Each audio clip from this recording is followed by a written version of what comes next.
Real estate industry का एक बहुत बड़ा पॉडकास्ट मंशा के वाइस प्रेसिडेंट के साथ मंशा ग्रुप की फाउंडेशन स्टोरी क्या रही है, किसने कंपनी की शुरुआत की। हिमांशु मलिक सर हैं। क्या विजन के साथ अब वो इस इंडस्ट्री में आए। बड़ी स्ट्रॉन्ग लाइन भी बोल दी है इन्होंने ना, ये फिलोसफी का जो कहा कि समस्या हमें हुई या मंशा द हेरिटेज के प्रोजेक्ट में, मतलब कुछ कमिटमेंट हुआ और वो कमिटमेंट टाइम पर हमें मिला नहीं। जनरल टाउनशिप ना सोनीपत के अंदर बहुत टाउनशिप्स है। मंशा कैसे अलग आता है? सोनीपत में जो बायर्स आते हैं वो किस लिए मोटिवेटेड है? यूआर टू ऑपरेशन होने के बाद कितना इंपैक्ट आ गया आप लोगों के पास फुटफॉल में? तो जितनी भी ग्रोथ है वो कैपिटल रीजन के पास में है। तो ऐसी कोई चीज़ नहीं है जिसके लिए आपको सोनीपत वाले को दिल्ली भागना। तो पहली बात तो ये रेट पे आप कमेंट हमें दें, फ्यूचर में आप लोग इसे कहाँ तक देखते हैं। हाय फैमिली, नमस्कार, बहुत सारा प्यार, ढेर सारी दुआएं। रियल एस्टेट इंडस्ट्री का एक बहुत बड़ा पॉडकास्ट सोनीपत के अंदर मंशा द हेरिटेज के वाइस प्रेसिडेंट के साथ एक बहुत जबरदस्त पॉडकास्ट लेकर के आ गए हैं भैया। और इस पॉडकास्ट को आप जब अंत तक देखेंगे ना तो सोनीपत के सिर्फ मंशा प्रोजेक्ट की नहीं भैया, यहाँ की रियल एस्टेट इंडस्ट्री की बहुत सारी कहानी आप लोगों के सामने क्लियर हो जाएगी भैया। देखिए, मंशा द हेरिटेज आज से 2 साल, लगभग 1.5 साल पहले शुरू हुआ ये प्रोजेक्ट, और हमारा वन ऑफ द कहते हैं कि कोर प्रोजेक्ट, हमारा पसंदीदा प्रोजेक्ट। जब लोग यहाँ पर आए भी नहीं थे जुड़ने के लिए, उस time team the Sahil nest ने काम शुरू कर दिया था। और आप लोगों को उस समय पर भी हमने बोला था कि भैया ये वो प्रोजेक्ट है जिसकी लोकेशन दमदार है, जिसका विजन बहुत शानदार है, और इनकी टीम और इनके जो फाउंडर हैं उनका वे ऑफ वर्किंग जबरदस्त है भैया। क्वेश्चनियर की बहुत बड़ी फेयर लिस्ट है भैया। किसी को पंप करने के लिए नहीं बैठे हैं, चिकनी चोपड़ी बातें करने के लिए नहीं बैठे हैं। एक एक ब्लंट क्वेश्चन पूछा जाएगा। आपको पता है कि टीम द साहिल नेस्ट के प्लेटफॉर्म पर जब चीजें आती है ना तो बहुत एक्सक्लूसिव आती है भैया। आगे बढ़ने से पहले सबसे पहले नीचे दिया गया है एक प्रीमियम इन्वेस्टर व्हाट्सएप कम्युनिटी का लिंक, जहां पर 6,500 से ज्यादा एनसीआर के इन्वेस्टर्स आज हम लोगों से जुड़ चुके हैं। 1-on-1 हमारी कम्युनिटी में हमसे बात करते हैं। काफी सारी चीजें जो यूट्यूब पर नहीं मिलेंगी वहां पर। इंतजार मत करिए, नीचे जाकर के लिंक पर क्लिक करें और ज्वाइन कर लीजिए। तो भैया ये प्रोजेक्ट जब शुरुआत हुआ ना, इसका विजन और इसका लोकेशन उसी समय से हमें पसंद था, बट आज 2 साल बाद जब इस प्रोडक्ट के बारे में चर्चा करने के लिए बैठे हैं ना, तो 72,000 से जो चीज शुरुआत हुई थी, आज वो 1,10,000, 1,15,000 तक रेट पहुंच चुका है। जब ये 72,000 रुपए में बेचना शुरू किया ना तो लोगों ने बोला था कि भैया बहुत महंगा है, ये लोकेशन हद से हद 80, 85, 90 पे जाकर के खत्म हो जाएगी। और 1,10,000 से 1,15,000 के रेट पर आज हम लोग बैठे हैं 2 साल के अंदर। रीसेल चल रही है लगभग 1.5 के आसपास। कारण पता है क्या? स्टेबिलिटी, क्रेडिबिलिटी और जो विजन है उस पर काम हो रहा है। तो वेलकम करते हैं तुषार सर का। तुषार सर, बहुत धन्यवाद जो आपने हमें आज ये अपॉर्चुनिटी दी है, इस प्लेटफॉर्म पर आप लोग आए। सबसे पहले उसके लिए बहुत धन्यवाद। माननीय मंशा टीम का बहुत धन्यवाद। सबसे पहले आपका धन्यवाद जो आप हमारे लिए यहाँ पे आए हो। आप लोगों के साथ हम लोगों को आगे बढ़ाने के लिए बहुत जरूरी है। नहीं, बिल्कुल आपकी बात से हम सहमत हैं, लेकिन हम आपके साथ तभी है तुषार सर, मंशा के साथ तभी है जब ये एक्चुअली में ग्राउंड पर काम कर रहे हैं और वो आप लोगों ने करके दिखाया है। मतलब पब्लिक के लिए, इन्वेस्टर्स के लिए, एंड यूजर्स के लिए आपका बहुत बड़ा रोल रहा है सर। तो ये क्वेश्चंस बहुत बड़ी फेयर लिस्ट है सर, रैंडम क्वेश्चंस है। बिल्कुल हम आपसे चाहेंगे कि ब्लंट क्वेश्चन है तो ब्लंट ही जवाब आपसे मिले। तुषार सर के बारे में थोड़ा सा इंट्रो दे देते हैं। सर ने कहा कि साहिल ज्यादा हमारे बारे में बताने की जरूरत नहीं है, मंशा के बारे में बात करेंगे, क्योंकि सर के बारे में चर्चा करेंगे तो बहुत वास्ट एक्सपीरियंस है। 18 साल का एक्सपीरियंस है रियल एस्टेट इंडस्ट्री में। चंडीगढ़ से लेकर बेंगलोर तक इन्होंने काम किया है, और आज मंशा द हेरिटेज एक प्राइम लोकेशन का अल्टीमेट कोर प्रोजेक्ट इसे लीड कर रहे हैं भैया। तो सर से शुरुआत करते हैं। सर, मंशा ग्रुप की फाउंडेशन स्टोरी क्या रही है, किसने कंपनी की शुरुआत की और आज तक जर्नी क्या है, इसके बारे में कृपया हमें बताएं। ऐसा है साहिल जी, मंशा के जो फाउंडर मेंबर हैं जो हमारे वो हैं चेयरमैन साहब मिस्टर नरेश मलिक जी। तकरीबन 1986 में उन्होंने अपना रियल एस्टेट का करियर स्टार्ट किया था। ठीक है। बाय प्रोफेशन वो सिविल इंजीनियर हैं, रोहतक से बिलोंग करते हैं जी। और सबसे पहला काम उन्होंने फरीदाबाद में किया था जी। 96 से शुरुआत थी, आज 2025 में हम लोग बैठे हैं जी। तो यहीं से पता लगता है कि उनका विजन क्या था। ठीक है। अगर हम 1986 की बात करते हैं तो उस टाइम पे वैसा डेवलपमेंट नहीं था, रोहतक एक बहुत ही छोटी जगह के हिसाब से उसको देखा जाता था, जबकि आज टोटली डिफरेंट हो चुका है। पर रियल एस्टेट में ग्रोथ कहाँ पे है, क्या सेगमेंट्स हैं, कहाँ पे उनको काम करना है, तो उन्होंने सबसे पहला ही स्टेप बहुत बढ़िया ये उठाया था कि वो रोहतक से फरीदाबाद में आ गए थे। तो जितनी भी ग्रोथ है वो कैपिटल रीजन के पास में है। ठीक है। तो ये उन्होंने 1986 में ही देख लिया था। तो विजन यहीं से समझ में आता है और उस टाइम उन्होंने एज अ ट्रेडर काम शुरू किया था रियल एस्टेट में। ठीक है। तो वो बढ़ते लेट 90s में उन्होंने अपना ही डेवलपमेंट शुरू कर दिया, जो उन्होंने इंडिपेंडेंट हाउस बनाने शुरू कर दिया।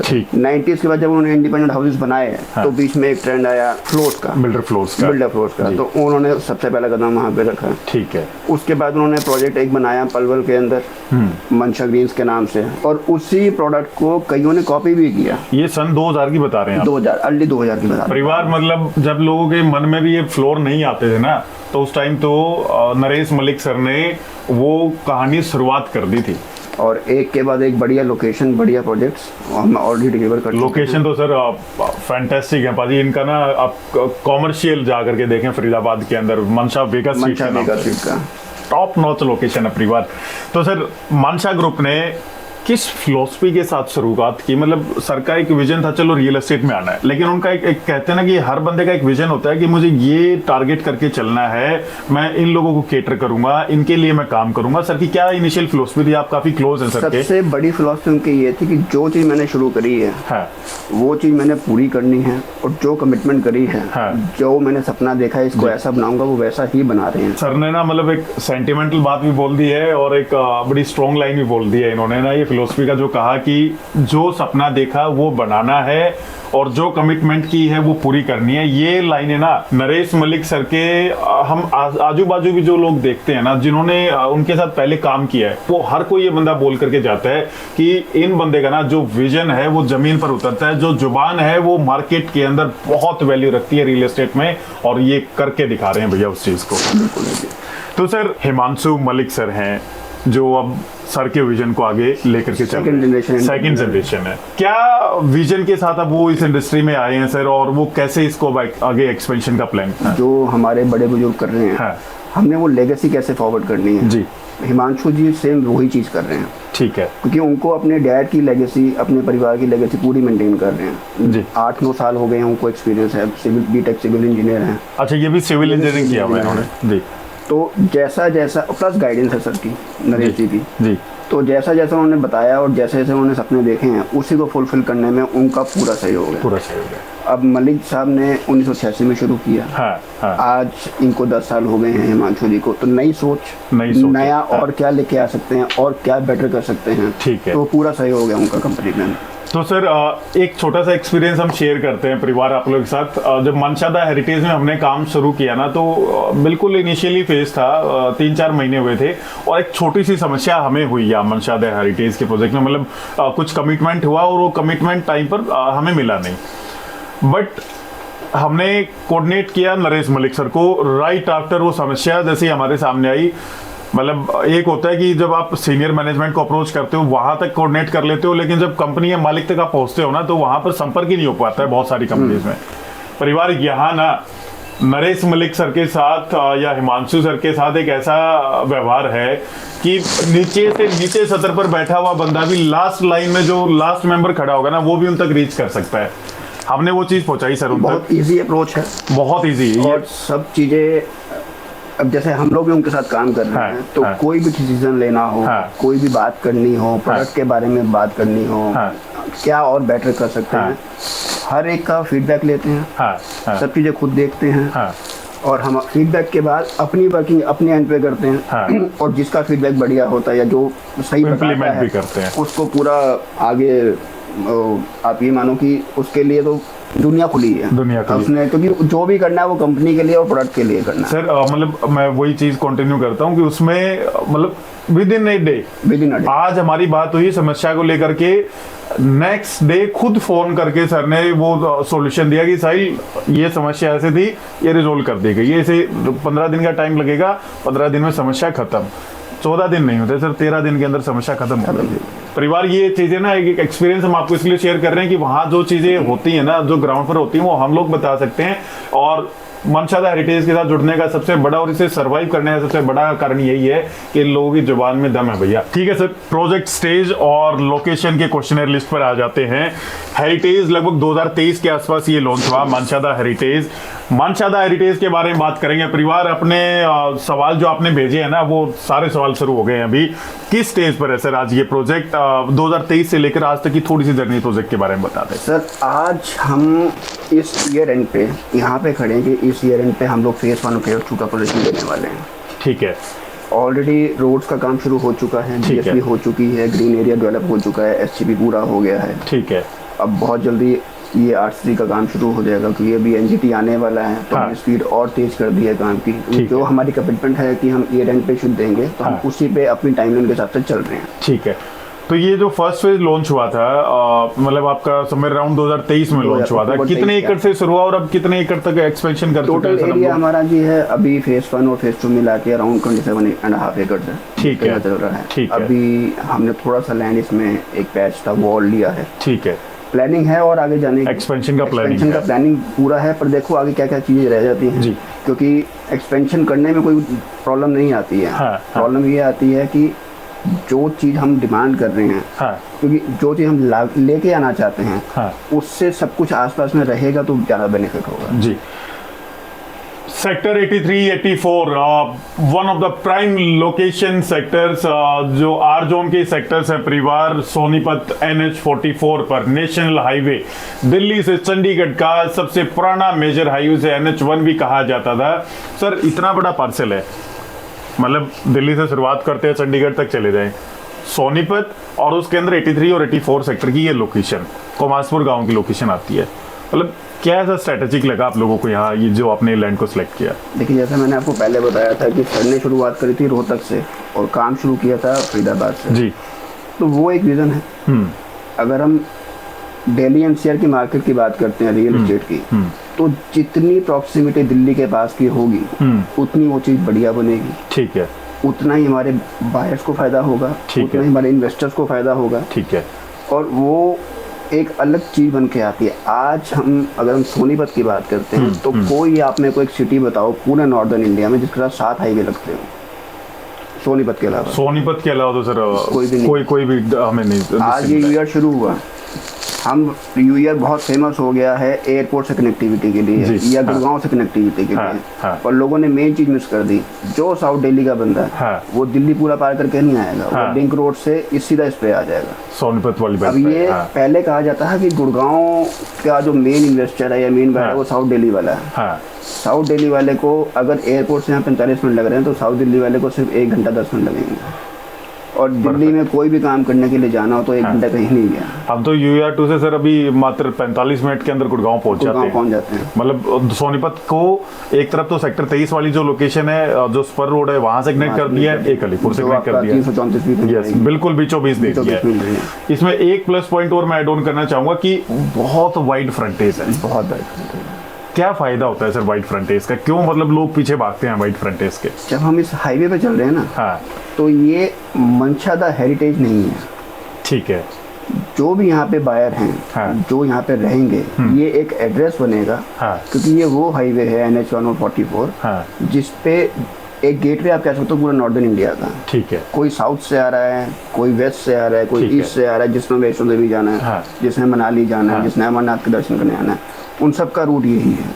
ठीक है। तो जब हम हाईवे पे चलते हैं, तो हम अलग अलग जगह देखते हैं, तो जिसको भी इस हाईवे का थोड़ा सा आइडिया हो जाएगा कि हम चल रहे हैं और सामने आपको मनशादा हेरिटेज मिलेगा, तो वो प्रोजेक्ट नहीं है, वो लैंडमार्क है, एक एड्रेस बन जाएगा। एड्रेस बन जाएगा। आप जो भी यहाँ पे रह रहा है उसको बस ये बताना है कि मैं ये हूँ, हाईवे से एंट्री करनी है और यहाँ पे मेरा घर है, तो उससे बड़ी चीज और क्या हो सकती है? परिवार, वाइड फ्रंटेज, लैंडमार्क प्रोजेक्ट, हाईवे पर जब गाड़ी में बैठ करके जा रहे होंगे ना, और जब खिड़की से बाहर देखेंगे तो मनशादा हेरिटेज का क्लॉक टावर दिखाई देगा। अल्टीमेट प्रीमियम एंट्री के लिए ये प्रोडक्ट तैयार हो रहा है भैया। तो सर जनरल टाउनशिप, मानशादा हेरिटेज का ये जो प्रोडक्ट है, ये जनरल टाउनशिप है। काफी सारे इन्वेस्टर्स को ना तो पैसा लगाना आता है, बट ये टर्मिनोलॉजी समझ नहीं आती कई बार, दीनदयाल या जनरल। थोड़ा सा जनरल के बारे में भी लोगों को बता दें कि जनरल टाउनशिप क्यों कहा जाता है इसे। सर जनरल टाउनशिप इसलिए कहा जाता है, एक तो सबसे पहला इसका, अब जैसे हमारे वाला ये मंशा ही है, हाँ। हमारी एंट्री 24 मीटर की है, ठीक है, कुछ रोड 14 मीटर की है स्टार्टिंग में, ठीक है, उसके बाद मिनिमम 12 मीटर की है। ठीक है, 12 मीटर का बेनिफिट ये है कि अब आने वाले टाइम पे हर घर में 2-2 3-3 गाड़ियाँ जी। लोग पार्किंग बनाते हैं, हाँ, कुछ लोग हाँ, नहीं भी बनाते हैं। हाँ, अगर 2 गाड़ियाँ खड़ी हो गई हैं हाँ, आपकी रोड पे, हाँ, तो तीसरी गाड़ी निकलने की निकल जगह नहीं नहीं सकती है, है। हाँ। यहाँ पे वो चीज़ें नहीं है। ठीक है जनरल हाउसिंग में आपको प्रॉपर ग्रीन एरिया मिलता है। जी। हमारे प्रोडक्ट के अंदर ग्रीन एरिया है, हमारे पास नर्सरी स्कूल है, हाँ, सारी एम्यूनिटीज़ हैं, हाँ, ओपन रोड्स हैं, हाँ, फुटपाथ्स हैं, हाँ, वॉकवेज हैं। हाँ, मतलब अलग से एक सिटी डेवलप की जा रही है जनरल टाउन से, बेसिकली वाइड रोड के साथ। आप दीनदयाल से, मतलब दीनदयाल में तो छोटे रोड होते हैं सर, 9 मीटर 10 मीटर मैक्सिमम ले आते छोटे हैं। भी नहीं होते, हाँ। वो भी अच्छे होते हाँ। हैं, बट एक ये आ जाता है कि अगर हम रिचनेस नहीं होती है richness प्रोडक्ट होती की। है, हाँ। और इसके अलावा कुछ वो है नहीं। मतलब जनरल टाउनशिप एक अच्छा, ये भी बोलते हैं कि मिनिमम कितने एकड़ से स्टार्ट कर सकते हैं general township? General township minimum आपको जी इसके अंदर लाना पड़ता है 20 एकड़। 20 एकड़ 20 एकड़ से ऊपर में शुरू होती मिनिमम 20 एकड़ चाहिए, और दीनदयाल शायद 5 एकड़ से शुरुआत हो जाती है, 5.5 एकड़ के आसपास से शुरुआत हो जाती है। तो परिवार जनरल टाउनशिप 20+ एकड़ के आसपास का फॉर्मेट रहता है, और दीनदयाल लगभग 5-5.5 एकड़ से आप लोग शुरू कर सकते हैं। तो सर प्लानिंग और यूएसपी पर बात करते हैं प्रोडक्ट के बारे में। जनरल टाउनशिप ना सोनीपत के अंदर बहुत टाउनशिप्स हैं। मंशा कैसे अलग आता है सर? मतलब कुछ गेटेड हैं, कुछ गेटेड नहीं है, कुछ के अंदर कुछ पुराने मॉडल पे बनी हुई हैं जिनके अंदर एमिनिटीज नहीं है, नहीं मेंटेन्ड हैं। तो मंशा कैसे डिफरेंट एक जनरल टाउनशिप, ये कैसे लैंडमार्क बन रहा है? लोकेशन से अलग थोड़ा सा हमें है। बताएं। सोनीपत की बात करते हैं तो सोनीपत में पहली जो रेरा अप्रूव जो टाउनशिप है वो मंशा है। फर्स्ट रेरा अप्रूव टाउनशिप इन सोनीपत ये मंशा आया था भैया, जनरल टाउनशिप। और आफ्टर रेरा, जब से रेरा आया है हाँ, मार्केट हाँ, में, तो बहुत सारी चीज़ें ऐसी हैं कि हाँ, वो एक आप ये कह सकते हो ट्रांसपेरेंसी आ गई है बिटवीन हाँ, कस्टमर एंड बिल्डर। हाँ, ठीक है, तो वो चीज़ कोई छुपी नहीं है। ठीक है। और अभी जैसे नए हमारे वो प्लान सैंक्शन हुए हैं, हाँ, जो चीज़ें जैसे अभी मैंने आपको बताया कि जो हम लोगों ने सर्विस किए थे, हमारी टीम ने, हमारी मैनेजमेंट ने जो देखा था, हाँ, तो जो चीज़ यहाँ पे लैक थी वो ऑलरेडी हम पहले ही सब उसके अंदर लेके आ चुके हैं। उसके हिसाब से हमारी सब चीज़ें पास हुई हैं। तो मतलब आप लोगों ने सर्वे किया पूरा सोनीपत रियल एस्टेट इंडस्ट्री का, बाकी प्रोजेक्ट्स का, कि भैया किस प्रोजेक्ट के अंदर क्या कमी है, किस प्रोजेक्ट में क्या कमी नहीं है, ठीक है, कहाँ पे वो चीज़ें जो बायर्स को मिल नहीं पा रही हैं, वो आप लोग लेकर देखो के। कोई हाँ, भी बिल्डर हाँ, जो लेके आता है वो हाँ, अपनी तरफ से हमेशा बेस्ट करता है, 100% करता है, ठीक है। हमारे लिए कोई अच्छा नहीं है, कोई बुरा नहीं है, हम सब एक ही उसके अंदर हैं, बिजनेस में हैं। जी तो हर बंदा अपने दिल से काम करता है, और हर बारी बिल्डर गलत नहीं होता जी। सबसे बड़ा बात ये है, ये मिथ है,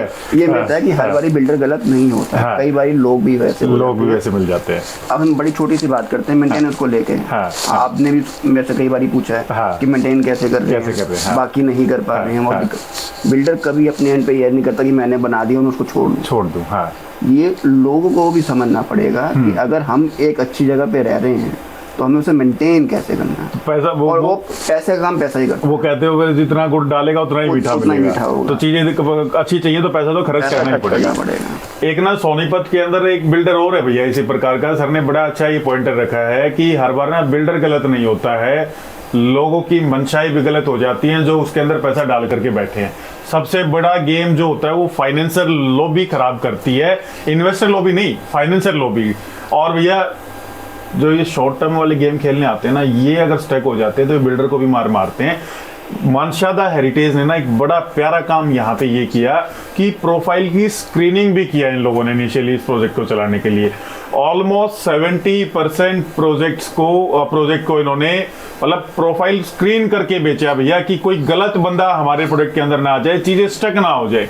ये जबरदस्त काम किया है। और सोनीपत में एक बिल्डर इसका भुगत भोगी हो चुका है, 2 बिल्डर और जाल में फंस चुके हैं। कभी लेटर ऑन स्टेज पर बात करेंगे, फाइनेंशियल लॉबी के बारे में भी बात करने वाले हैं। सर से कैसे बचाया प्रोजेक्ट को, वो भी सर आपसे सवाल पूछेंगे अपकमिंग क्वेश्चनियर में।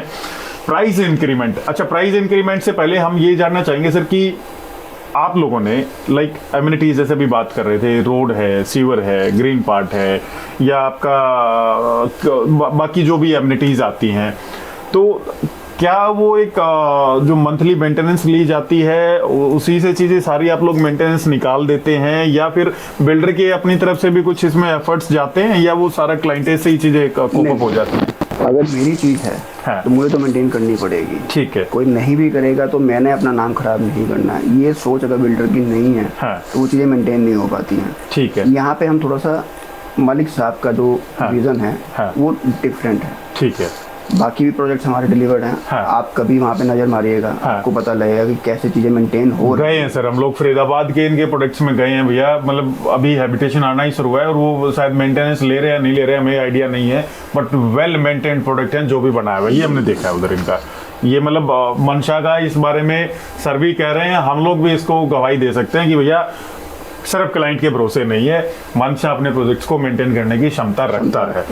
तो सर प्राइस इंक्रीमेंट बहुत बड़ा सवाल है, ये प्राइस इंक्रीमेंट आप लोग कैसे डिसाइड करते हैं? ये हाई बेस्ड होता है या मतलब एक्चुअल में जो डिमांड आ रही है? आप समझो अभी कुछ प्रोडक्ट हैं पूरे एनसीआर के अंदर, हम किसी का पर्टिकुलर नाम नहीं लेंगे, वो ना एक हाइप क्रिएट होती है, वो करते हैं, फाइनेंशियल लॉबी करती है, वो इस तरीके से चलता है, तो वो एक टाइम ऐसा आ जाता है जब एंड यूजर खत्म हो जाता है वहां से। तो आप लोग उसको मतलब हाई बेस्ड करते हैं? मैं बहुत शॉर्ट में अभी पूछूंगा आपसे, डिटेल में पूछूंगा। आपने भी एक चीज बोली थी स्टार्टिंग में कि जब हमने ये प्रोजेक्ट लॉन्च किया था मंशा ने, तो लोग कहते हैं कि 70,000 पे शुरू है, ओवर बजट प्राइस है, बिल्कुल बोला गया, 90 पे खत्म हो जाएगा। तो प्राइस जो रिवीजन होते हैं वो सिर्फ हाई क्रिएट पे नहीं होते हैं, जो आपने डिलीवर करना है उसमें क्या कॉस्टिंग आती है वो सब चीजें आपको देखनी पड़ती हैं। तो वो उसी हिसाब से हर दिन में प्राइस बदल रहे हैं सब चीज़ों के, चाहे वो रॉ मटेरियल हो चाहे कुछ भी हो। तो अगर हमें वो चीज़ें मेंटेन करनी है तो प्राइस डिवीजन उस हिसाब से होता है, प्लस डिमांड एंड सप्लाई तो है ही है। परफेक्ट है।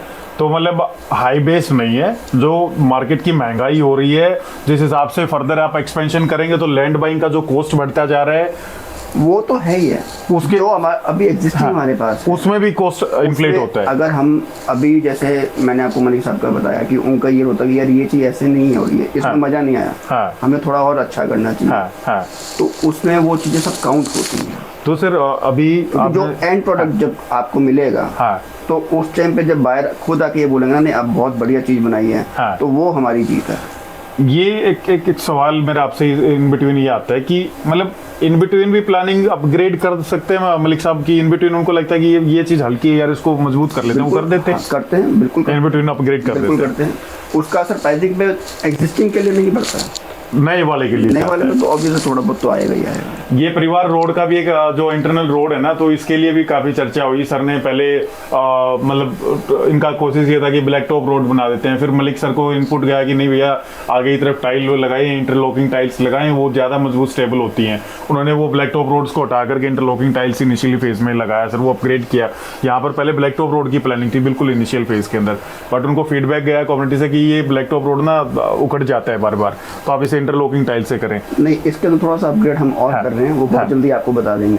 अच्छा, और भी अपग्रेडेड चीजें आ रही हैं, और अपग्रेड हम इसको करेंगे। परफेक्ट है, परफेक्ट है। तो बायर्स और एंड यूजर्स, इन्वेस्टर लॉबी को छोड़ देते हैं, एंड यूजर्स के लिए मंशा ग्रुप के हिसाब से सबसे स्ट्रॉन्ग यूएसपी क्या होनी चाहिए किसी भी प्रोजेक्ट में?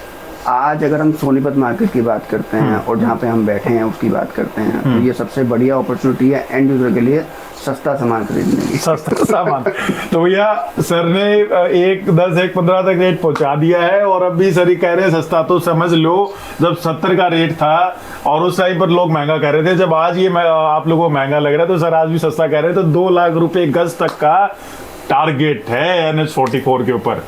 लोग हमारे ऊपर भी सवाल उठाएंगे, लेकिन भैया आज आपको कमिट करके जा रहे हैं 2 से 2.5 लाख रुपए गज का रेट NH44 की बेल्ट पर वैक्यूम है, और ये जाएगा ही जाएगा। सवाल आता है कि कितना टाइम में जाएगा, उसके लिए 1-on-1 कंसल्टेशन कर सकते हैं। तीसरा सवाल आता है किन प्रोडक्ट्स में जाएगा, बहुत लिमिटेड प्रोडक्ट्स में जाएगा, उसमें से एक प्रोजेक्ट के अंदर हम लोग बैठे हुए हैं आज। मार्केट की रियलिटी और फाइनेंशियल लॉबी पर भी बात कर लेते हैं सर। मतलब बहुत सारे लोग बचते हैं इन सवालों के जवाब से। मंशा द हेरिटेज पहला ऐसा डेवलपर है जिसने बिल्कुल अपफ्रंट आकर कहा है कि ठीक है हम इस टॉपिक पर भी बात करेंगे। सबसे पहले धन्यवाद सर इस चीज के लिए। एनसीआर रियल एस्टेट में financer lobby short term entry लेकर के मार्केट को ना स्पॉइल कर देती है। ये हमने बहुत प्रोडक्ट्स में देखा है जहां पर 20 साल हो गए, 15 साल हो गए और आज तक हैबिटेशन नहीं आया है। किसी का नाम नहीं लेंगे, आज तक हैबिटेशन नहीं आया है। तो आप लोगों ने क्या फ्रेमवर्क किया, खुद को कैसे बचाया है सर इस लॉबी से कि यार हम लोगों को तो ना कस्टमर वो चाहिए जो एक्चुअली में या तो एंड यूजर हो या फुल्ली फंडेड, मतलब बीच में स्टक करने वाली चीजें ना हो। क्या फ्रेमवर्क था आप लोगों का इसके लिए? सबसे पहला काम जो हमने यहाँ पे किया था वो हमारा अप्रूवल था एसबीआई बैंक का, ठीक है, लोन का। ठीक है। उसका बेनिफिट ये होता है जब हम अभी आपने जब कस्टमर स्क्रीनिंग की बात करी या फिर लॉबी की हम बात कर रहे हैं और आपने भी मेरे से कई बार बोला कि यार आप पेमेंट हम बड़ा छोटा देते हो, लंबा नहीं कर रहे हैं, डिस्काउंट्स नहीं आते हैं। तो पेमेंट हम छोटा करने का मेन रीजन यही है। आज कई प्रोडक्ट्स हैं पूरे दिल्ली एनसीआर में, कोई कह रहा है 20% दे दो बाकी पोजीशन पे ले लो, कोई 30 पे आ रहा है, 70 पे आ रहा है। तो वहीं पे हमें समझ लग जाती है कि ये छोटा इन्वेस्टर है, छोटे टाइम तक खेलेगा। ठीक है। हमारी पेमेंट टर्म्स जो हैं जिस पे हम लोग वर्किंग करते हैं वो उसका सबसे बड़ा लॉजिक यही है कि हमें एंड यूजर और अगर कोई इन्वेस्टर है तो लंबा इन्वेस्टर चाहिए, जिससे कि reach out of the reach ना हो जाए वो प्रोडक्ट कि बाकी लोग कहें कि बहुत महंगा हम नहीं जा सकते हैं या बिल्कुल ही ऐसा है कि यहाँ पे बसावट नहीं होगी। तो हमारा रीजन ये नहीं है। तो मतलब आप लोगों ने प्रोफाइल स्क्रीनिंग पहला काम किया उसके अंदर कि भैया मार्केट में देखो आप लोग बैठे हैं, हम लोग बैठे हैं, सभी को पता है कि कौन बंदा किस हिसाब से आता है, एक प्रोफाइल स्क्रीनिंग। दूसरा आपने कहा कि भैया लोन का हमने काम चालू किया ताकि वो एंड यूजर ज्यादा आए, जो लोन लेगा वो मोस्ट अपॉर्चुनिटी मिस ना करे, और जो लोन लेगा वो 100% वो लॉन्ग टर्म तक रखता ही रहता है प्रोडक्ट। और फिर आपने टाइम स्पेन बहुत कम रखा, मतलब अग्रेसिव पेमेंट प्लान बनाए ताकि लोगों को, शॉर्ट टर्म ट्रेडर्स को यहाँ घुसने का मौका ही ना मिले। तो ये 3-4 चीजें आपने की, परफेक्ट है, और उसका रिजल्ट आज हम देख रहे हैं ग्राउंड पे कंटिन्यूसली काम हो रहा है। कई डेवलपर्स फुल फंडिंग नहीं जुटा पा रहे हैं, बहुत सारे डेवलपर्स हैं, उसके लिए अलग से सीरीज आ रही है भैया। जो स्टक हो गए हैं या बिल्डर के हाथ से कमांड ही चली गई है, फाइनेंशियल लॉबी के हाथ में कमांड चली गई है, आप लोगों ने कैश फ्लो, मंशा ने अपने कैश फ्लो और फंडिंग को आज तक स्ट्रॉन्ग रखा है, वो कैसे रखा है सर? मतलब ये थोड़ा सा आप इंसाइट दें कि मंशा का कैश फ्लो है, फंडिंग है, ये कैसे चल रही है? इसमें सबसे बड़ा योगदान जो है वो हमारे चेयरमैन साहब का। ठीक है। एक टाइम में एक ही चीज करते हैं, एक टाइम में एक ही चीज करते हैं, जिससे कि जो चीज बोली गई है, कमिटमेंट हुई है, वो डिलीवर हो। खत्म ही कर दिया। जब आप एक टाइम पर एक ही चीज करना है तो सारा फोकस उसी पर अलाइंड है, पैसा भी आएगा, काम भी होगा, और नीयत अच्छी है तो भैया सब कुछ मिलेगा ही मिलेगा। तो यही मेरे ख्याल में एक पर्टिकुलर प्रोडक्ट पर वो पूरा फोकस करके काम करते हैं। स्क्रीनिंग प्रोसेस हमने आपसे बात कर लिया है सर। रेट जब तेजी से इन्फ्लेट हो रहे हैं, बहुत इंपॉर्टेंट सवाल है परिवार, ये कारण क्या है कि आज गुड़गांव का इन्वेस्टर, आपका सोनीपत का इन्वेस्टर, दिल्ली का इन्वेस्टर, कंप्लीट एनसीआर की मार्केट का इन्वेस्टर, इंक्लूडिंग गाजियाबाद तक के भी क्लाइंट आ रहे हैं। अभी बात करेंगे सर से कि क्लाइंटेज कहाँ से भी आ रहा है, वो भी आप लोगों को नॉलेज मिलेगा। सबकी नज़र हो गई है सोनीपत पे, एकदम से मार्केट में आ गया क्योंकि अपकमिंग इंफ्रास्ट्रक्चर बहुत तेज है। अब कुछ बिल्डर्स ना इसका नाजायज फायदा उठा रहे हैं। हमने आप लोगों से एक चीज़ बड़ी हमें पसंद आई सर आप लोगों के साथ कि आपका ना ईयरली अगर अप्रिसिएशन देखें तो 15,000 रुपए के आसपास आप लोगों ने एक ईयरली अप्रिसिएशन किया है इन टर्म्स ऑफ प्राइसिंग। मतलब 12 से 15% तेजी की मार्केट में रियल एस्टेट एक्सेप्ट कर लेता है ग्रोथ को। कई लोगों ने ना मतलब 3-3 महीने के अंदर 20-30 हज़ार का स्पाइक हुआ है फाइनेंशियल लॉबी का। क्या विजन है सर इसके पीछे कि हमें ज़्यादा भगाना नहीं है प्रोडक्ट को, प्राइसिंग को कंट्रोल करके चलाना है? क्या इसके पीछे आप लोगों की सोच है? जैसा मैंने भी आपको बताया, अगर ऐसा नहीं करेंगे तो आज के टाइम पे एक मिडिल क्लास के लिए सबसे जरूरी होता है घर बनाना। अगर हम उनकी रीच हमारे तक नहीं पहुंच पा रही है तो हमारा बेनिफिट ही नहीं है जी। हर एक का, वो कहते हैं ना, हर एक का साथ हर एक का विकास, तो हम उसी मॉडल पे चलते हैं। तो मोदी जी की बात कह रहे हैं सर कि हर का साथ और हर का विकास। तो बहुत सिंपल सी बात है। आज अगर मैं सैलरी पेशर लोगों की बात करता हूँ, अगर उनके पास 1 लाख 1.5 लाख की सैलरी आ रही है और वो 75% तक में लोन में जा रहे हैं, तो खाएंगे क्या, कमाएंगे, रखेंगे क्या? सब हर के अपने एक्सपेंसेस हैं। बिल्कुल सही बात। तो वो चीज़ करो जो मार्केट एक्सेप्ट भी कर ले और लोगों का बेनिफिट भी हो जाए। और चीज़ वही है कि प्रोडक्ट का नाम हो जाता है, नाम हो जाता। तो सर बेनिफिट तो सबसे बड़ा आप लोगों को भी होता है ना कि भैया फाइनली एंड यूजर भी आ रहा है, आपके प्रोडक्ट के अंदर कंटिन्यूसली पैसा भी पोर हो रहा है। एंड यूजर आना हमारे लिए बहुत बड़ी जीत, हम कहेंगे कि वो जीत है हमारी, क्योंकि अगर एंड यूजर नहीं आएगा तो प्रोडक्ट को चलाएंगे कहाँ से। तो परिवार ये जो थिंकिंग प्रोसेस है ना कि एंड यूजर को लेकर के आना है, बहुत सारे लोगों से मिलते हैं, किसी को मतलब नहीं है, किसी को फर्क नहीं पड़ता है भैया, सबको एक ही मतलब है कि मार्केट में पैसा इन्फ्लेट करता रहे, investor lobby financial lobby market को चलाती रहे, क्योंकि एंड यूजर को लेकर के आने के लिए ना दिन रात पसीने निकालने पड़ते हैं, दिन रात दिमाग खपत होती है, दिन रात टीम की ब्रेनस्टॉर्मिंग होती है, बार बार फिल्ट्रेशन करना पड़ता है, बार बार उल्टे सीधे लोगों को बाहर निकालना पड़ता है, झगड़े होते हैं इन बातों के ऊपर, बहुत अप्रोच आती हैं, गवर्नमेंट के लोगों का प्रेशर बनता है, प्राइस तोड़ करके फाइनेंशियल लॉबी को घुसाया जाता है। इन लोगों ने ना उस चीज़ को पोज रखा है अभी तक, और इसीलिए ये प्रोडक्ट हमें लगता है कि आने वाले टाइम में हम ना पहले दिन से अपने इन्वेस्टर लॉबी को एक चीज़ बोलते हैं कि सस्टेनेबल प्रोडक्ट्स के अंदर आप लोग पैसा डालें, बेशक से आज 10 रुपये महंगा ले रहे हैं, लेकिन वो प्रोडक्ट कल को सस्टेन इसलिए करेंगे क्योंकि वहां पर एंड यूजर आएगा, और जब एंड यूजर आएगा ना मार्केट के अंदर तो बाय डिफॉल्ट कुछ हज़ार का पंप वैसे ही मिल जाता है मार्केट में। तो सर बायर, ऑडियंस और कंपटीशन, अगले सेगमेंट की बात कर लेते हैं। आपके टारगेटेड बायर्स जो हैं वो कहाँ से आ रहे हैं सर? सोनीपत लोकल्स हैं, एनसीआर के प्रोफेशनल्स हैं, कहाँ से आ रहे हैं सारा क्लाइंटेस? तो सोनीपत की प्रॉक्सिमिटी दिल्ली से कितनी है सर? मुकरबा चौक हम पहुंच जाते हैं, यहाँ से मात्र 25-30 मिनट मैक्सिमम लगते हैं। यूईआर पे कितनी देर में एंटर कर रहे हैं? यूईआर 2 पे मात्र मंशा से हम 12 मिनट 10 मिनट मुश्किल लगती हैं। तो हम बस ये आप ये कह लो कि स्टेट अलग है या सिटी अलग है। हाँ। ये दिल्ली ही है, दिल्ली हो गया दूसरा, दिल्ली ही हो गया। तो हाँ। यहाँ का बायर मेरे पास लोकल भी है। हाँ। मतलब जब सब मैंने भी आपको बताया था NH44 पे हम लोग बैठे हैं, NH1 पे बैठे हैं। हाँ। तो चंडीगढ़, हाँ। रोहतक, हाँ। जींद, हाँ।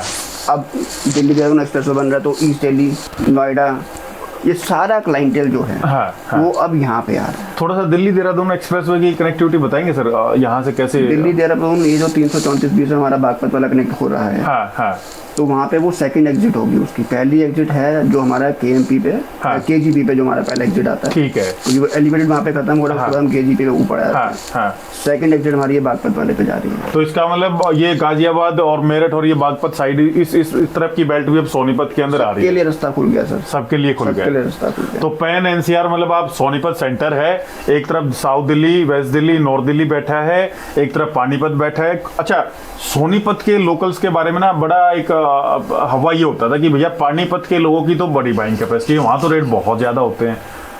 सोनीपत के लोकल्स की लोगों की क्या वो बाइंग कैपेसिटी इंक्रीज हुई है? क्या यहाँ के लोकल्स की भी वो अपग्रेडेशन हुआ है सर लाइफ के अंदर? बिल्कुल हुआ सर, बिल्कुल हुआ है। मेरे पास बहुत क्लाइंट हैं जो हमारे यहाँ पे सोनीपत से ही हैं। और असल में क्या है कि अब जब जैसे जैसे चीज़ें बढ़ रही हैं, ग्रोथ हो रही है, तो लोगों का माइंडसेट थोड़ा सा चेंज होता जा रहा है। ठीक है। आज अगर हम सोनीपत में दिल्ली के लोग आ रहे हैं, उसका सबसे बड़ा रीज़न ये है कि जैसा भी हम बात कर रहे हैं कि 7 हाईवेज हैं। जितनी मर्जी डेवलपमेंट हो जाए, जितने मर्जी घर बन जाए, जितनी मर्जी इंडस्ट्री आ जाए, यहाँ पे जाम नहीं लगेगा, कभी जाम नहीं लगेगा, क्योंकि हर चीज़ें जो है वो सेंट्रली लोकेटेड है और हर रास्ता किसी ना किसी हाईवे पे निकल, वेल प्लान्ड इंफ्रा है। तो well planned infra real estate की ये डायरेक्टली प्रोपोर्शनल होता है रियल एस्टेट के, और उसी कारण आज सोनीपत तेजी से भाग रहे हैं। दिल्ली चले जाएं, गुड़गांव चले जाएं, IC एयरपोर्ट, पानीपत, नोएडा से आते हैं सर, नोएडा से आते हैं परिवार, और सोनीपत में मतलब लोग कहते हैं कि भैया यहाँ पर जॉब अपॉर्चुनिटीज नहीं है नोएडा वालों के लिए। सर कितना टाइम में आप यहाँ पर पहुँच जाते हैं नोएडा से?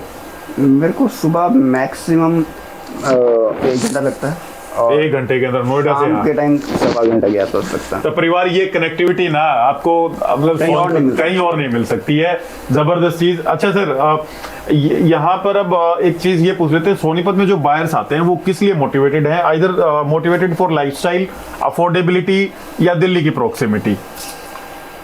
सर सोनीपत में सबसे पहला तो है दिल्ली की प्रॉक्सिमिटी, ठीक है, सेकंड कनेक्टिविटी, ठीक है, और तीसरा लाइफस्टाइल अब यहाँ पे एनहांस हो रहा है। लाइक अब हम सोनीपत की बात करते हैं तो साई स्टेडियम यहाँ पे है, ठीक है, 9 यूनिवर्सिटीज यहाँ पे हैं, हॉस्पिटल सारे यहाँ पे हैं, ठीक है। तो ऐसी कोई चीज नहीं है जिसके लिए आपको सोनीपत वाले को दिल्ली भागना पड़ेगा, तो सब कुछ आपको यहीं पे अवेलेबल है। इमरजेंसी के लिए हॉस्पिटल्स की सुविधा है सर सोनीपत में? बिल्कुल है सर। बहुत सारे सवाल पूछते हैं परिवार, आप मतलब बहुत आप ही के लोग कमेंट करते हैं। हम तो खुद सोनीपत से बिलोंग करते हैं, तो हमने तो बताया हुआ है कि सोनीपत में 24/7 इमरजेंसी हॉस्पिटल्स हैं। सर तो नोएडा से आ रहे हैं, तो ये तो खुद ही बता रहे हैं अब। तो सर यहाँ स्टैंडर्ड ऑफ लिविंग भी इंक्रीज हो रहा है day by day. Obviously sir, जिनकी बाइंग कैपेसिटी है और जैसे आज यहाँ पे रेट्स जा रहे हैं, हाँ। जितने में छोटा प्लॉट भी जितने में आता है, हाँ। वो ही कर सकता है जो अपने आप को एनहेंस कर चुका है। और बाइंग कैपेसिटी है तभी लोग ले रहे हैं। गुड़गांव से भी क्लाइंटेज, मतलब जो जिनकी रीच से गुड़गांव बाहर 3 करोड़ का ब्रैकेट लग गया है गुड़गांव के अंदर, वो क्लाइंटेज भी डाइवर्ट हो रहा है इस बार। बिल्कुल हो रहा है सर, आपके साथ ही आए हैं कई लोग तो। हाँ बिल्कुल आए, बिल्कुल आए। हाँ, वो लोग हैं जो ये कहते हैं कि हमारा बजट यही है, हाँ, तो हमें वो चीज़ कहाँ पे मिल सकती है, कहाँ पे मिल अब सकती ये है? अपकमिंग सेक्टर है, अपकमिंग सेक्टर। और अगले आने वाले 5-6 साल में अब इसका इंफ्रास्ट्रक्चर जो है टोटली चेंज हो जाएगा। मतलब तो ये सोनीपत पहचान में नहीं आएगा। हाँ, तो ये राइट टाइम है उन लोगों के लिए जिनको बजट में प्रॉब्लम है कि हम इससे ऊपर नहीं जाएंगे, और रिचनेस चाहिए चीज के अंदर, तो this is the best time to buy in Sonipat. तो परिवार, this is the best time, this is the right time to invest in Sonipat, to buy in Sonipat. अगर लेट हो जाएंगे तो भैया आज जो रेट इधर हैं वो यहाँ जा करके मिलेंगे आप लोगों को। बहुत तेजी से रेट इन्फ्लेट हो रहे हैं, कारण है डिमांड। मतलब सर आपने एक उदाहरण, हमें जब मैं आपसे लास्ट टाइम मिलने आया था तो आपने बताया था कि साहिल वीकेंड पर फुर्सत नहीं मिलती है हम लोगों को, क्योंकि UER2 का बहुत अच्छा उदाहरण सर ने बताया कि ऑपरेशन होने के बाद आपके पास ऑर्गेनिक फुटफॉल बहुत बढ़ गया क्लाइंट का। थोड़ा सा बताएंगे सर पहले कि क्या कुछ था, UER2 ऑपरेशन होने के बाद कितना इम्पैक्ट आ गया आप लोगों के पास फुटफॉल में? फुटफॉल तो शुरू से था, ईयर के बाद अब लोगों को आना और आसान हो इजी हो गया है। ठीक है, तो उसका इम्पैक्ट तो है ही है। पहले लोगों में ये होता कि यार जाएंगे इतना टाइम लगेगा, समझ में आए ना आए, तो अब उनको मैक्स टू मैक्स 50 मिनट लगने हैं, चाहे वो गुड़गांव से आ रहे हों, चाहे वो साउथ दिल्ली से आ रहे हों, तो उतने में आके वो अपना देख के पसंद करके वापस चले जाते हैं। रोहिणी, प्रीतमपुरा, शादरा, उनके लिए पहले भी मुश्किल नहीं था, अब और आसान हो गया। क्लाइंटेज बहुत आ रहे हैं का। तो सर मुझे एक चीज़ और आप बताएं कि जॉब का बड़ा सवाल उठता है, नौकरियां लोग कहते हैं IT सेक्टर जब तक नहीं होगा ना तब तक किसी भी शहर की ग्रोथ नहीं हो सकती है। आपने बेंगलोर में भी काम किया, चंडीगढ़ में भी किया, गुड़गांव में भी किया, आप ऑलमोस्ट NCR और NCR के एरिया को कवर अप कर चुके हैं। ये मानना तो हमारा भी है कुछ हद तक कि भैया मार्केट के अंदर जब तक अपॉर्चुनिटीज जॉब की नहीं होंगी तो मार्केट में प्राइस एक लेवल तक इन्फ्लेट होते हैं, फिर रुक जाते हैं, उस टाइप की एंट्री नहीं आएगी। बट हम लोग भी पैन NCR में घूम रहे हैं, हमने एक ऑब्जर्वेशन ये किया कि अब जब सोनीपत से हर एक जॉब वाली सिटी की कनेक्टिविटी का एक्सेस बहुत ईजी हो गया है और उन सिटी सेंटर्स के अंदर प्राइस बहुत ज़्यादा इन्फ्लेट हो गया है, वहाँ पर बैरियर लग गया है, तो लोग जिनका बैरियर को क्रॉस नहीं कर पा रहे हैं, जंप नहीं कर पा रहे हैं, वो उस इंफ्रास्ट्रक्चर के कारण अब इसे एक्सप्लोर कर रहे हैं। तो ये कहाँ तक हमारी सोच वाजिब है, हम ये सोचते हैं, या आप इसमें आपका क्या एक्सपीरियंस है और आप इस पर क्या कमेंट करना चाहिए? तो बात वहीं पे आती है कनेक्टिविटी की। आज अगर हम दिल्ली NCR में रह रहे हैं तो हम मेंटली प्रिपेयर्ड हैं कि हम अगर घर से अपने ऑफिस पे निकल रहे हैं तो कम से कम 1 घंटा लगेगा ही लगेगा। आज सोनीपत से Gurgaon 45 minute, maximum 50 minute maximum है, मैक्सिमम ऊपर तो नहीं है। बिल्कुल एग्रीड। कॉस्ट ऑफ लिविंग वो ज़्यादा है, सब कुछ मेंटेन करना पड़ता है। तो जो हम वहाँ पे एक्स्ट्रा खर्च रहे हैं तो यहाँ पे क्यों ना आए? सहमत है इस बात से। सेकंड, अब जॉब की अगर हम बात करते हैं, गुड़गांव सबसे पहले क्यों बना? क्योंकि मारुति आया था। आज इस पूरे इंडिया का सबसे बड़ा प्लांट यहाँ पे है, तो अपॉर्चुनिटी तो यहाँ भी बहुत है। तो व्हाइट कॉलर एम्प्लॉयज का इस तरफ डाइवर्जन हो रहा है सर? बिल्कुल हो रहा है। मतलब मारुति के काफी एम्प्लॉयज आ रहे हैं, बहुत सारे आ रहे हैं। अभी बड़ी कैंट है यहाँ पे, अच्छे खासे कॉर्पोरेट्स आ गए हैं। अच्छा, इधर यहाँ पे मारुति खरगोदा में आ गए हैं, प्लांट में आ गए हैं। सोनीपत में ऑलरेडी इतनी इंडस्ट्रीज है, नरेला बिल्कुल पास में, सबसे बड़ी बड़ी इंडस्ट्रियाँ यहाँ पे बैठी हुई है। ठीक है। किसके लिए अपॉर्चुनिटी नहीं है? सारी चीजें हैं, सब कुछ तो है यहाँ पे। ठीक है। तो सर अगला सवाल आपसे ये है कि द हेरिटेज में एंड यूजर्स और इन्वेस्टर्स का रेशियो क्या है? अप्रॉक्स 70-30 या 75-25 के बीच का रेशियो होगा। मतलब 70% and users. One of the most premium point की किसी भी टाउनशिप को स्टेबलाइज करने के लिए एंड यूजर्स का रेशियो हमेशा ज़्यादा चाहिए होता है। तो ये वो सारा काम हुआ है फिल्ट्रेशन से। ठीक है, परफेक्ट है। एमिनिटीज और यूएसपीज की डिमांड ना सर हर 1 से 2 साल में चेंज हो जाती है लोगों की। मतलब आज कुछ चाहिए, कल उनको कुछ चाहिए। क्या डिमांड सबको भर पाएगी और मंशा कंसिस्टेंसी के साथ कैसे मेंटेन कर पाएगा, कैसे कंटिन्यू करेगा? सर आने वाले 4 साल 5 साल में जितना भी अपग्रेडेशन होना है, हाँ, कि एक प्रोडक्ट के अंदर ये सब चीजें होनी चाहिए, हाँ, वो ऑलरेडी हमारे पास आप लेकर के चल हम लेकर के चल रहे हैं। परफेक्ट है, ठीक है। तो परिवार मतलब इन्होंने जो आगे का विजन था वो आज ही अपना तैयारी करके चले हुए हैं आप लोग, ठीक है सर। तो आज मंशा द हेरिटेज के साथ अगर बायर्स जुड़ते हैं, आपने कैश फ्लो का बता दिया कि भैया डेवलपर का बिल्कुल ट्रांसपेरेंट है और एक ही प्रोडक्ट पे काम करते हैं, उसे चमकाते हैं, पूरी मेहनत करते हैं, तब आगे मूव ऑन करते हैं, तो फाइनेंशियली हमें इशू नहीं है। आज अगर जुड़ते हैं आप लोगों के साथ, तो पहली बात तो ये रेट पे आप कमेंट हमें दें कि जो आज का रेट हो गया है, ये फ्यूचर में आप लोग इसे कहाँ तक देखते हैं और क्या अपॉर्चुनिटी एंड यूजर्स या इन्वेस्टर्स के लिए यहाँ पर रहने वाली है और किस प्रकार के इन्वेस्टर आपको यहाँ चाहिए? आज का रेट है जी 1,10,000, ठीक है, प्लस अदर चार्जेस हैं हमारे, ठीक है। और जो हमारा टारगेट है, हाँ, इसके अंदर जैसे अभी हम लोग एक बहुत छोटा सा फेज 3 लेके आ रहे हैं, हाँ, तो हमारा टारगेट इसको 1,25 से 30 पे लेकर के जाना है, लेकर के जाना ही जाना, ठीक है। और इस हिसाब से अगर आप इन्वेस्टर की बात करते हैं, हाँ, तो उनके लिए भी बेनिफिशियल है, हाँ, और जो अभी ले लेगा एंड यूजर, हाँ, तो बेनिफिशियल है। मतलब ये कहाँ तक रेट्स की प्रोजेक्शंस हैं, आप तो लेकर के जाएंगे, लेकिन आने वाले चलो 5 साल की बात करते हैं सर, 5 साल में कहाँ तक रेट की जो भी आपने ब्रैकेट बताया था, मतलब 2 से 2.5 लाख रुपए का तो जाएगा ही जाएगा। परिवार ये बात सिर्फ हम लोग नहीं कह रहे हैं, ये यहाँ के एक्सपर्ट्स भी कह रहे हैं। और देखो डेवलपर तो हर कोई अपने बारे में तारीफ करता ही करता है, बट यस ये हमारी कमिटमेंट है। आज हम इस पॉडकास्ट में बैठ करके आप लोगों को ये चीज कह रहे हैं कि हाईवे की बेल्ट पर कुछ सिलेक्टेड प्रोजेक्ट, हर प्रोजेक्ट नहीं, कुछ सिलेक्टेड प्रोजेक्ट 2 से 2.5 लाख की ब्रैकेट को टचअप कर जाएंगे। ईयरली इन्फ्लेशन प्राइजेस का 10 से 15 हजार रुपए के बीच में रहेगा। राइट प्रोडक्ट के अंदर फ्यूचर प्लान्स की बात कर लेते हैं सर, सम अप करते हैं, काफी टाइम आपने दे दिया हमें। मंशा का कॉमर्शियल रियल एस्टेट में क्या प्लान है, क्या फ्यूचर में रिटेल शॉप्स, ऑफिस स्पेस या मतलब टाउनशिप के साथ यहाँ पर वो भी प्लान है? सब चीजें हैं प्लानिंग में, जैसे ही हो जाएगा बहुत जल्दी आपको बता देंगे। बाकी हाँ, इसके अंदर छोटा सा कमर्शियल हमारे पास ऑलरेडी है ही है, ठीक है, जो आपको पता है एससीओ प्लॉट्स है, तो वो एक वो आपकी डेली नीड्स इकोसिस्टम को कंप्लीट करते हैं, ठीक है। फ्यूचर में कोई प्लानिंग है आप लोगों की सोनीपत में, क्योंकि इतना प्यार मिला है सर आप लोगों को सोनीपत से? प्यार बहुत मिला है, पर ये है कि प्लानिंग तो हर चीज की है, कहाँ तक जाएगी, कैसे पहुंचेंगे वो देखना है, क्योंकि हमें सिर्फ अपने प्रोडक्ट के बारे में नहीं बातचीत करनी है, वो इन्वेस्टर्स या हमारे बायर्स के रीच में भी आनी चाहिए चीजें। ठीक है, ज्यादा रहेगा तो फिर देखते हैं। तो एक हिंट भी दे दिया है सर ने कि जमीनों के रेट, ये भैया वो कहते हैं ना पल बदल रहा है, वही काम हो गया सोनीपत के अंदर, बहुत मांगने लगे हैं किसान भी। तो इन लोगों का भी अपनी फाइनेंस ऐसा नहीं है भैया माल उठाया प्लॉटिंग करके भाग गए हैं। जिम्मेवार लोग हमेशा चीज को सर्वाइव करवाने के लिए बैठते हैं और उसे एक हद तक लेकर के जाते हैं। तो कुछ आएगा तो सबसे पहले आप लोगों को बताएंगे। सर सोनीपत क्या गुड़गांव का ऑल्टरनेट बनेगा या सोनीपत अलग से एक माइक्रो मार्केट बन रही है? ऑल्टरनेट बन भी चुका है, लोग आ रहे हैं, प्लस ये एक अलग मार्केट डेवलप हो रही है, अलग मार्केट डेवलप हो रही है। मंशा द हेरिटेज रेजिडेंशियल में हमने देख लिया जबरदस्त काम कर रहा है, कॉमर्शियल वेगा स्ट्रीट है, किन किन सेगमेंट्स में और एक्सपेंशन का प्लान कर रहे हैं सर? मतलब सर जहाँ पे अच्छी अपॉर्चुनिटी मिलेगी रियल एस्टेट में, ओपन टू ऑल, चाहे वो इंडस्ट्रियल हो, चाहे रेजिडेंशियल हो, चाहे कमर्शियल हो, ठीक है। तो हर एक सेगमेंट में करने के लिए हर सेगमेंट में हम लोग रेडी हैं। बस ये देखना है कि वो लोकेशन कैसी है, वहाँ पे उस पर्टिकुलर लोकेशन में डिमांड क्या है, अकॉर्डिंग काम किया जाएगा। रैपिड फायर स्टार्ट करते हैं। लास्ट के 5 क्वेश्चंस हैं, 1 वर्ड में आंसर करना है सर।